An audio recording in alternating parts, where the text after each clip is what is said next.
好啦，上到嚟呢一個8A 座30樓 B 室，使用面積697尺嘅3房1套單位，咁呢個單位應該係好 hit 㗎啦。我哋入嚟望下，入戶呢度旁邊已經做咗一整辣嘅一個鞋櫃㗎啦。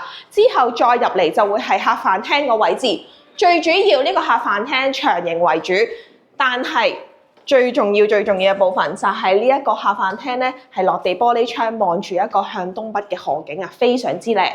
好啦，旁邊咧就會係廚房。廚房都非常之大啊，長形嘅 L 型工作台面啦，配備就係 Miele 嘅一啲交流標準嘅一啲爐具啦，之後雪櫃啊等等啦。好啦，緊廚又係我哋客戶最愛嘅嘢啦。之後3間房都係可以望到同一個景觀。首先望下第一間房間先。呢間房咧就相對細少少，不過單人床都可以放到嘅，咁亦都可以做下書房咁啦。之後就係個浴室。咁呢個浴室咧就做咗一個乾濕分離嘅設計，咁另外咧洗衣機會擺翻喺呢一邊嘅，亦都可以燙出嚟做翻個晾衫嘅位。好，第二間嘅水房，咁同第一間差唔多噶啦，都係望住河景。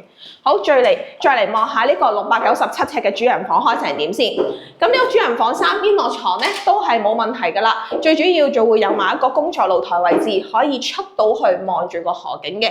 另外咧呢邊仲會有一個凹入去嘅衣櫃位，非常之貼心。